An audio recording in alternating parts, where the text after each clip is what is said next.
This is Chicago. Doors open on the left at Chicago. Welcome to Chicago.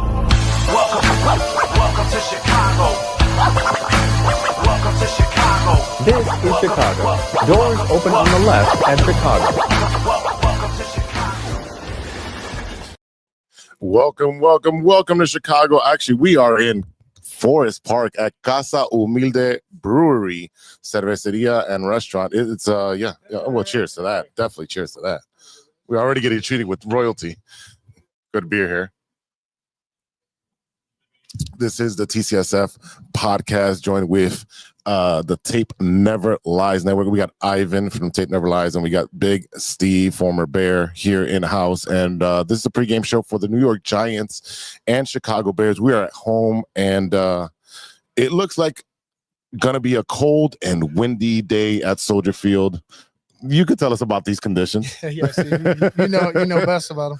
Well, y'all give me a hard time when I came in the door talking about it's cold outside. You came in shivering. We're like, yeah, I don't do that no more. I don't want to be out there. I said I had incentives. I was getting paid nice, right? And also you had the adrenaline. But this is, be honest, this is what you get yourself up for. We'll find out about our team today as far as who wants to play in the cold and who doesn't. But when you're a Chicago Bear, when you sign up, no matter what part of the country you're from, you embrace it, you figure it out, and that's what's part about being a Chicago Bears, playing in these elements and making them work for you. Now, I've been on the other end where we felt like, hey, it's cold outside, and we thought we had the advantage.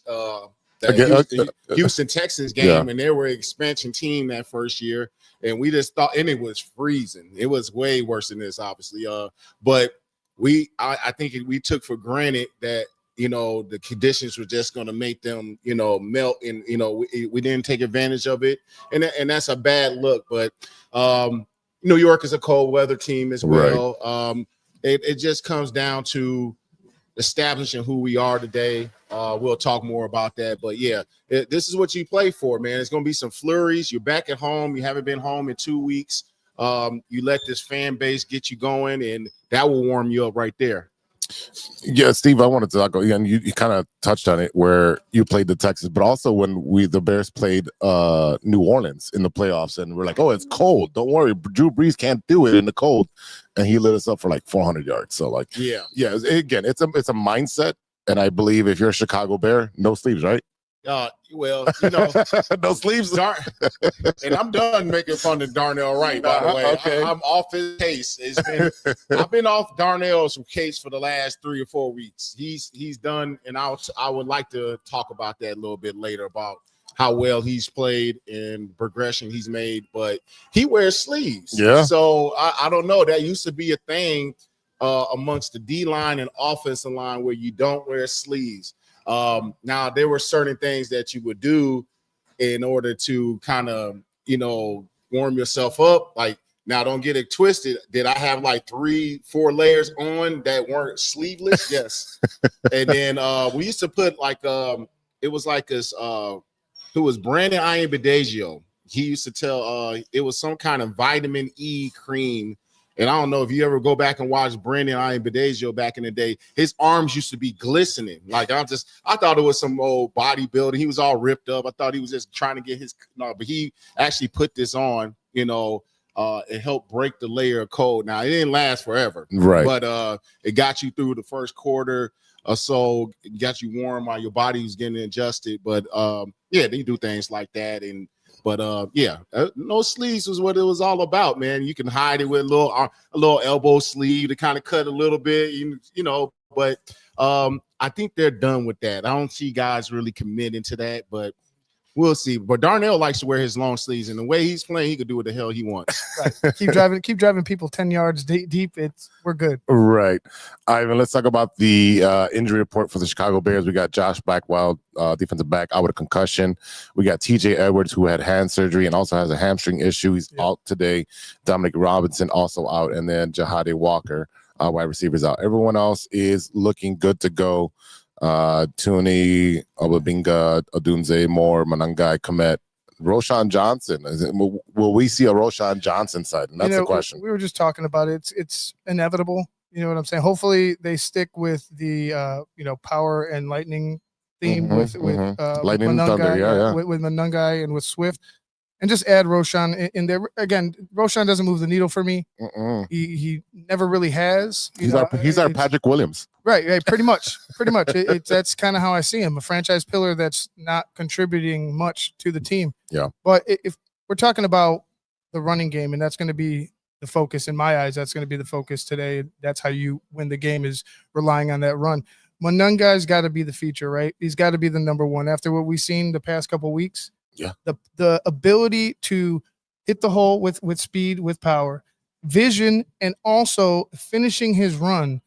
You're going to have to bring 2 or 3 guys to bring him down. You can't just go ahead and shoulder tackle him. You have to wrap, and you have to hope that the cavalry is coming behind you, because otherwise he's going to take you 5 yards, 6 yards, 7 yards, or bust it for a 20-yard run if you're not wrapping him up. I love the way he runs. He runs violently, and he's going to smack you in the face. He took a couple guys' helmets off, busted them open. It was great last week, and I anticipate that he can get 120 yards as well, and let Swift be the change of pace back. It fits him. I think that role, and Steve, you talk about it too. I think that role for Swift fits him better than being that feature. It just does. He's just a different type of running back. Yeah, I'm curious, and I'm excited to see how they use these 2 running backs. I think sometimes things work themselves out. Swift got hurt. He needed to get that rest to get that groin a little healthier. And Kyle Monangai had his opportunity to take the share load and show what he can do. And now that just builds confidence in your coaching staff. I said it was like 4 or 5 weeks ago where I saw him pick up that blitz. I forget exactly who they were playing against, but when I saw that, I said that is something now that Ben Johnson is going to look at, and now he's going to get more involved. And I started seeing him get more and more opportunities. Now he showed his ability. He had this game-breaking game for himself. And we're going to see how they're using them. The great thing about Ben Johnson, he's done this before. He's done this in Detroit, where he had Jahmyr Gibbs and he had Montgomery. So how he uses them, who gets the lion's share of the carries, I think will dictate. But I think Kyle Monangai needs to get the ball in order to get himself revved up. That's the thing. I think Swift is a guy. I think he needs touches too to get himself going. But it will be interesting to see how we do that. But in order to do that, we have to stick to the run game. We cannot deviate off the game plan, not one bit. And O-line has to continue to do what they need to do as far as knocking people off the ball and not take a step back in their progression. Like in the Ravens game where they kind of got physically. And this is a D line that we're going to have to run the ball against, because they're going to be really, really a good pass rushing team. So we need to lean on the run game today. Ivan, talk to me about the front four for the New York Giants and how much pressure they'll be putting on Caleb. Well, I mean, they're going to use them in a bunch of different ways, right? I'd imagine they'd be using a bunch of twists. They're going to move. I mean, either one of them can go to either side. They could put them in the middle. They could drop them back in coverage. So the key to me is pick one, right? Like Steve was saying, don't forget your identity. Start running at them. Start running power. Start running downhill power right at them. That will obviously take, a little oomph away from. We're talking about body blows, right? If we want to use a boxing analogy. Yeah. Those are body blows that you can cash in later, them, right? That you cash in later. So if you want to keep them at bay, use the running game into the play action and work it that way. Because otherwise, if you're going to sit back there in shotgun, 25, 30 times today, I expect them to get maybe 5 sacks. I think a lot of it was you talked about shotgun with Caleb Williams. They're looking at his footwork, and especially Kurt Warner. I look at his breakdown of what Caleb's doing, and he said that Caleb's a lot more in rhythm when he's under center. He feels like he's able to get his timing right, but he feels like when he's in shotgun, his footwork is not the same, and he's kind of happy feet. We talked about that multiple weeks. His happy feet there. So I feel more like, and I agree with that totally, because I feel like the wide receivers progression can actually get there before Caleb starts looking downfield. I feel like in shotgun right now, he sees everything, but he doesn't know which way to go. Yeah. You know what I'm saying? It's faster. Like it's not as fast. It's like slow for him, but he's not making the decision because he has so many options. When you run that, under center, you either run a fake, you run the play action, or you drop back, and it gives at least a couple seconds more for the wide receivers to get downfield and get through their routes. So I agree with it. Yeah. I think when I'm just listening to that, when you're under center, you have to get to your footwork. Your footwork is so important when you're under center. Getting back to your drops and having the right footwork. And if it's 3 or 5 or 7, when you get back to that spot, usually you know where your receivers are at that point. And I'm sure that's what they worked on with Caleb. So that's a timing thing that probably helps him a little bit to come back. 1, 2, 3, boom. Okay, I got this. But shouldn't the ball be out on his 3rd, 5th, or 7th step? Yes, that's what would you like if everything is in if the offensive line is doing what they're doing, receivers are supposed to be where it's all timing. Yes, it's all timing. And when you're out of shotgun, it's like boom, and you just step there. So that's something to look for today. Like as we talk about, let's look what his footwork is. One thing when I'm looking at the game, I'm looking at the offensive line. So I'm looking as soon as the ball is snapped, is there immediate pressure? Is somebody getting beat immediately? And that's when it throws Caleb off his rhythm. And the great thing about him, he has that escapability. Right. But when he has a little bit of time, that's when I'm looking for him to have be on progression, to be on time with his receivers. And sometimes, and I think everybody kind of nitpicks, sometimes that's why you got to go back and look at the game if you're really analyzing it, is sometimes people are not open always. So right. It's a lot of components that go to it. I do see him getting better. But today is going to be a challenge. This is a huge game at home. You got a defensive front. No matter when you do drop back, they can get after you. But like I said, it's the play action. Like Ivan said, the sticking to your identity. You running the ball so effectively and running downhill at them. Now you coming out play action. You're coming out aggressive. O-line, when they do play action, O-line is supposed to come out. It's all aggressive set that we call it, where you're coming off like you're run blocking, but then you're getting back into a pass set, and that brings linebackers up. That has the defensive line hesitating. Also, utilizing the cadence, which we've had a problem with, looking a lot cleaner. As far as that's when we get in those pre-snap issues. Penalties, yeah. It's usually the tight end. For some reason, it's always the tight end. Yeah, and we've seemed to clean that up a little bit better. So staying on time with that, staying on course. That's another huge thing. Let's stay on schedule, meaning let's not have any setbacks with penalties. And that's the thing that kind of, this team is not this point where they can, rebound from those type of. I don't think any team likes to be off schedule. So, but we just have done it so much this year. We need to stay on schedule. Yeah. Well, I am seeing a lot of where Caleb, there's a penalty. Pre-snap penalty, and then it's 2nd and 15, and Caleb has been overcome these penalties by getting that first down right away or close to a first down, and that's what you want to see from a quarterback. As far as leadership, don't worry, guys, I'll put it on my back. Don't worry about the penalty. We're gonna move forward. We're gonna move the chains. What I want to see Caleb do is move the chains and not big gain hunt. Yes. Gain, not game. Gain hunt. I don't need him to throw the 80-yard pass. Give me the 15-yarder. Let DJ Moore get the rest of it. Get the yak. Yeah. It's all about the yak. Get the yak, run the game, run the ball, be able to control the clock, and you're going to see how different this team is going to look. We haven't had a clean game all season. We haven't had a game where all facets of the team have been productive. Special teams, we talked about it last year, where they're giving up on the kickoff return. They're giving up way too many yards. 20 yards and they're in kicking range already. That's a problem. Special teams needs to be addressed so that way Caleb is not behind the ball. We're not starting at the 10, 15, 20, and then also giving the other team 40 yards on a kickoff. That's unacceptable. And then we also have a kicking problem. Yes, we do. And I knew it was going to rear its ugly head. You know what I mean? Cairo. I mean, you got to have what's the other guy? Moody. Mm-hmm. Moody, he's in the practice squad. Yeah. Yeah. So I'm sure they're not going to abandon Cairo. But if there's something to watch, if it continues to be an issue, then that's something you can look at moving forward. Moody obviously had a couple games where he came in and, outside of a block kick, in which we've had a little issues with some leakage on our field goal protection. There could be something that rears ugly head down there, and it's going to be, I think it's a good thing that Moody's still around. I thought after those 2 games, someone will pick them up, right? Yeah. So we're fortunate to have him, but I think you have to look at Cairo's, his contract and see what that looks like. So that's something. I think we talked about it on Monday on our show where what the cap hit would be. I think it's like a little bit over $1 million cap hit if they were cut him at the end of the season. So that's something to look at. Also, you're looking at New York with a bunch of injuries as well.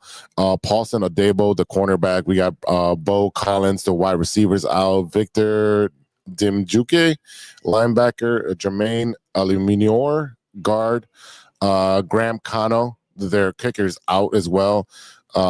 Chauncey Golston, Darius Masao, John Michael Schmitz, Heimer, whatever that song was a kid. Yeah, they have a bunch of injuries. It's center, linebacker, defensive end, kicker, guard, linebacker, wide receiver, cornerback. Ivan, talk to me about how much this is going to impact the game. Again, this is what I said before. We talked about it with the Saints. You know how I worry every game. You're nervous, Nelly, bro. Because I know the ways we could get got. Right? Yeah, I know the ways this team could get beat. So I'm afraid that teams can do that, and any team in the NFL can do that. I don't care about the injuries. We've seen how they've struggled against teams closing halves, closing games, giving up points on defense. The offense sputtering sometimes. So spare me the deficiencies of the New York Giants. What I need to see the Bears do is put the boot to the neck, like we've been talking about before. Capitalize on their mistakes, and when you do, keep going. There's no need to slow up. There's no need to play down to the competition, especially on defense. And we talked about it before, how the defense, when we need them to stop, right? You don't want to give up points late in the half. You don't want to give up points late in the game.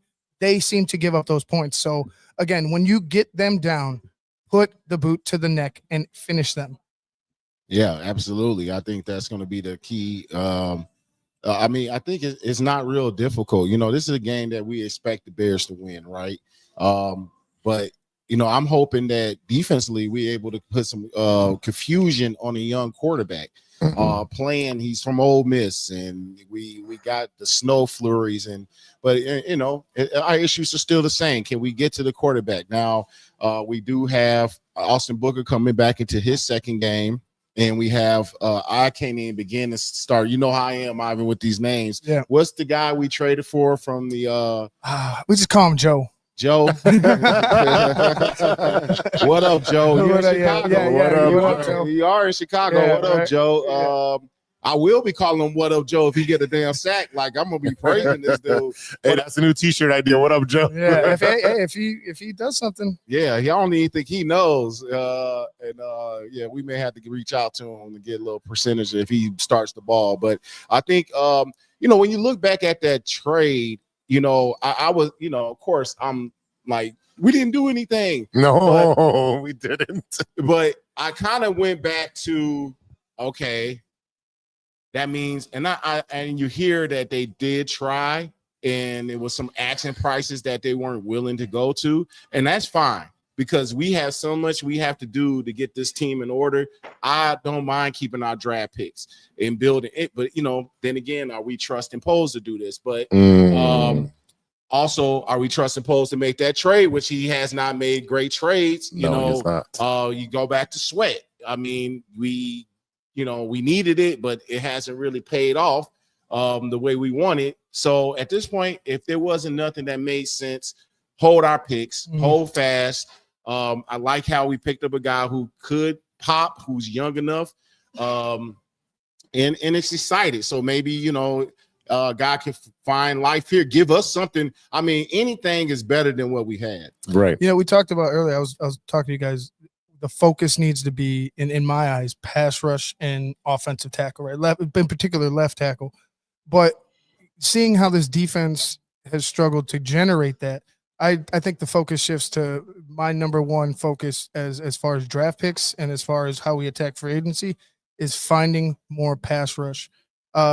Again, you weren't going to trade the farm for a rental, or you weren't going to overpay for somebody who might not hit for you. You know what I'm saying? Right. Like a hope and a prayer that you find somebody and he pops. But that's nonetheless, I could care less that they didn't do much. What I want them to do in the offseason is hit the points that we've been saying for about 5-10 years now, right? Right.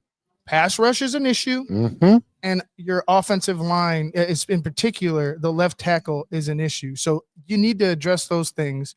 And then along, as far as depth is concerned, if we give away draft picks for, like I say, a rental or a project, then we don't generate more depth, and we need that as well. I just don't want to do any more projects. Right. We've seen what Ryan Poles can do with projects, and it's not very pretty. No. So let's just focus on blue chippers, dogs. We talked about dogs last week, and we need dogs on this team, and they don't need to be choir boys. Okay, Yeah. we have the culture in here that guys are going to be in line, they're held accountable. So we need dogs that are going to go after the ball. They're going to be ball hawks.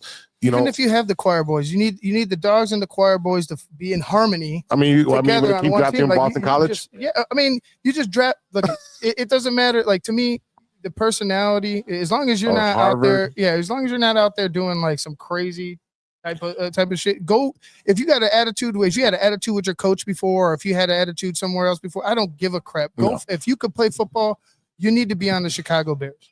Yeah, I think you, even the Gardner Johnson pickup, I think might have showed that we needed an edge. We needed, obviously we were hurt for injuries, but we needed some guy with an edge.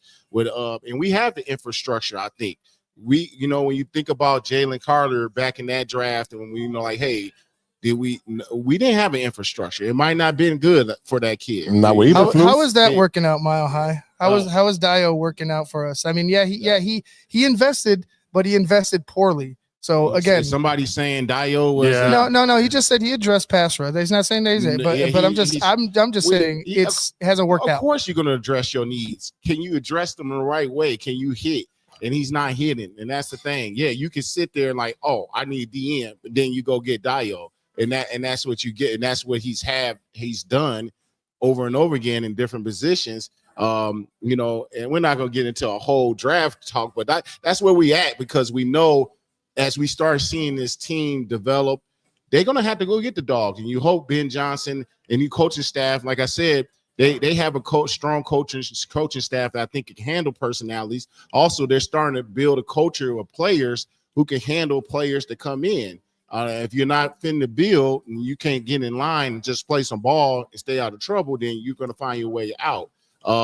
So that's now we can't be scared to go get those guys with the edge. I think that's and I'm hoping that Ben Johnson and DA are going to be right there like, hey, we need X, Y, and Z to be good, Ryan Poles. And we want to be right there looking at them right with you. And I don't care if you got a little glip on your personality trait. Go get the guy. Let's go interview him. Let's talk to him. And if everything fits, go get him. How many times have you been at a job and it's not a good fit and you have a bad attitude because it's just not a good job? You're like, I'm just going through the motions until I find a good job. Ivan, you want to speak to that? No. No, man. Sometimes you're at a bad spot. I'm a full-time teacher, and sometimes I've been at bad schools, and I'm just going through the motions because. You want to name them? Oh, definitely. I would. Yeah, come talk to me. Buy me a beer. I'll give you all the dirt on these schools. Off camera. I love the job I'm at now. Just to employ. Clarify. Just to clarify. Watch. I'm good. I have some of my students that watch. Yeah, but you know what? I'm expecting a good game today. I'm expecting the offense to be on point today. I want to see the running game going. It's going to be cold. It's slow. It's snowing right now. This flurry is coming down. 25-mile-an-hour wind at Soldier Field. So I am expecting Ben Johnson to go for it on fourth down. I don't think he trusts Cairo right now to be able to kick that field goal. Not in these conditions. So that's a great point. I think it's going to be, if it's a long situation, a long field goal. Anything over 40 yards, you're like, nah, we're going to go for it. Yeah, and I think that's going to be dictated on how the team is flowing. Mm-hmm. That's going to be important. I think you just can't throw caution to win. But like, if he say you like, okay, we're not moving the ball away, let's take the field goal. He misses. Now we're like, okay, I don't care how the team is playing. We're going to take our chances with Caleb and making plays. So yeah, I mean, you look at outside this window, that the wind is whipping. So that's going to be another key. We know Caleb can be a little inaccurate when he's rolling out and he throws his sails high. He can sail high. But let's see if he gets his feet. His technique is going to be so important today, and not to be scrambling and all over the place. But he might not be able to help it with this D line if there's leakage. Mm-hmm. But can he get outside? Has he been working on throwing on the run and those mechanics, because he floats the ball? And will he keep the ball and run it and make the decision like, hey, I'm not about to sit here and have this second. I always call it, it's like when you're coming up to that yellow stoplight and you making that decision, am I going through? Depends if there's a camera on the other side. Or yeah, it also, obviously they got me last week. Yeah. So are you throttling down at a yellow? That's his. Is he going for it, or is he going to throw it? I think he has that little bit of that glitch. Yeah. And you hoping, and that's a coachable. That's a thing that can change. Because he's such a threat. But I would like to see more accuracy out of him throwing on the run. Breaking news. Oh, boy. Former NFL Commissioner Paul Tagliabue has passed away. Oh, man. Oh, wow. Yep. Just sorry to be the bearer of bad news, but that just popped up on the screen from Adam Schefter. Okay. Paul Tagliabue. Be a moment of silence for everybody. Yeah, he was a commissioner when he lived in Chevy Chase. What was it? Was it MD Maryland? Chevy Chase, Maryland. Wow. Is that name after Chevy Chase? He was 84 years old. I mean, I would imagine. So, yeah. Like, I mean, there's only one Chevy Chase. There's only one Chevy Chase, yeah. Hold on. You get a city name after you? I hate to spin it like, right. Pat. I don't know if it might be a town. Yeah. You know what I mean? It might be a town. Yeah. But rest in peace, Paul Paul Tagliabue. He was there. Yeah, he was my commissioner for. Was he here the whole time I was there? Yes. Maybe at the end. Yeah, I don't know. I don't be paying attention when these commissioners. Maybe with your the check said somebody signed it. Yeah, the ball. he might have been gone when you had that cup of coffee with the Ravens. I'm pretty sure he was there before though when you were with the Bears. For sure. I know for a fact he was there. I remember that. Yeah, but yeah. Nonetheless, rest in peace. Prayers to his family and friends and the NFL community. A lot of passing in the community, but like prayers up to everybody and their families. And let's you'll be celebrating moment of silence this day. Yeah, they'll definitely do it. 100%. Again, we are at Casa Humilde. It is snowing. It looks like a snow globe outside, but definitely come out to Casa Humilde. We got great beer. They got the new. They got this. You can buy these to go. Let me tell you right now, you can buy these to go. Mm-hmm. This is the Media Naranja. So this is kind of like a Blue Moon, but better. Definitely brewed in house here. The brewery's right behind us. You can see right behind. Yeah, the brewery's right behind. And they got coffee. If you're a coffee person. I was waiting to reach for this bag. No, that's all you. I'm a big coffee person. So this is there you go. This comes from Mexico. Wow. From Nayarit, Mexico. Okay. Tiramisu, walnut, and tropical fruit. Oh, someone's walking away with this bag. I'm not telling Jose. It might disappear for Steve. Okay, man, I'm getting one of those. It's whole bean in there too. I was filling the bag. So we're at 7700 Madison in Forest Park. Definitely come check us out. They got pozole. They got a smash burger. They got a bunch of cool food. They got wings. Come out, join us. We got merch here. We got Ivan. He'll talk your ear off about the Bears. We got beer. Yeah, that's why Steve is here. Let's. I know we're at 15 minutes. Let's get into our predictions and then wrap up. All right, go ahead. Go first. Okay. Yeah. Put you on the spot. No, you didn't because I've already done this on Wednesday. Thank you, sir. 34. I'm gonna go with the Chicago Bears winning 34-20. Okay. If my pick on offense was Kyle Monangai, 150 yards, 2 touchdowns. Whoa. On defense, I'm gonna go with Javon Dexter. Okay. I'm gonna go with Javon Dexter, plugging up the middle. You know, I know they're still gonna attempt to run with Tracy and what, you know, the running backs that they have. They still gotta, you know, utilize the run, but I think Dexter might cause some havoc to where Jackson Dart is going to have to roll out right or left and make some decisions out there. So I expect Javon Dexter to have a nice game, maybe like 5 tackles. Let's say he gets a sack. All for it. Steve? Okay, my prediction. I have sitting here mulling it over. I don't know why I'll be thinking about my prediction, but I'm gonna go Bears 31. Ooh, okay. I'm gonna go the Giants 21.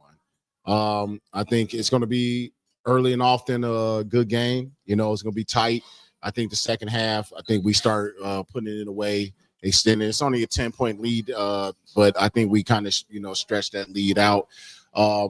My players to pop on offense, I'm gonna go with Caleb. I think Caleb, I don't know. I think he hits over 300 yards. Ooh. I'm gonna say he's gonna rush for over 60 yards.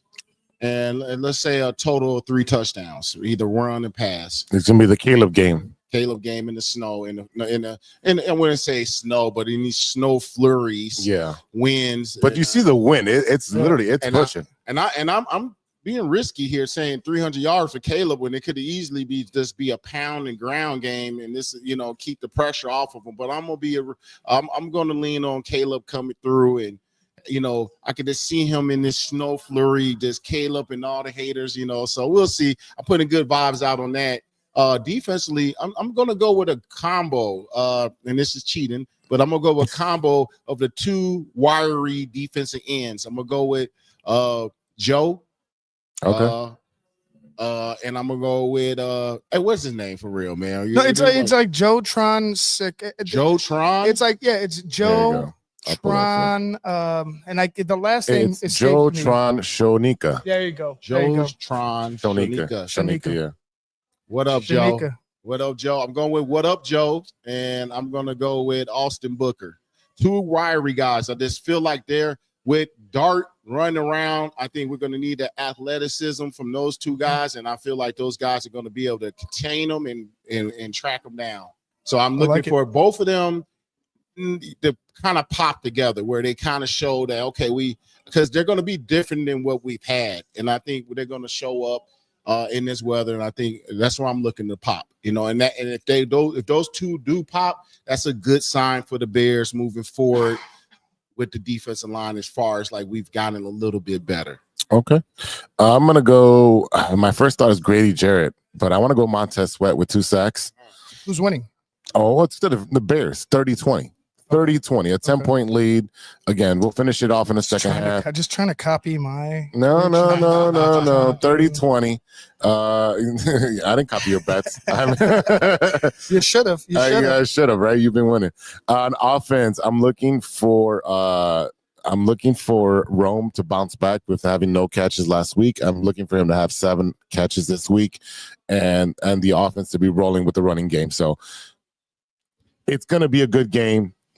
If our special teams can help us out this week, it should be definitely a win. Yeah, I mean, we didn't really touch on the special teams, but quickly they have to step up. Our Hightower is under fire. The constant starting team starting off at the 40, and then last week giving an untouched touchdown, and then our inability to move the ball. And in these conditions, you need the special teams to come up big. So I'm hoping that he's got these special teams units locked in. They had some guys who elevated from injury. Another African name, the guy 45. What's his name? He's coming off. I'm Bob Baminga. No excuses, man. You out there. You see how quickly I moved on. No excuses anyway. I didn't even want to address that name. No excuses to these guys. They need to step up and make some plays, get some turnovers. Let's get some good. Let's keep the field tilted in our favor with special teams, man. And I mean, it was another point that I heard one of you guys say, but I forgot about it. All right, so again, we are at Casa Humilde 7700 Madison in Forest Park. Come out, have some great beer. I'm already done with mine. I need a refill. They got beer to go if you want to buy some to go. The brewery is literally right behind us, so everything is fresh. Definitely check out the coffee. Come hang out with us. Ivan will talk your ear off. We got merch on the table, and we'll be back for the halftime show. Oh yeah. All right, We'll be folks. back. We'll be back. Bear down. Bear down, baby.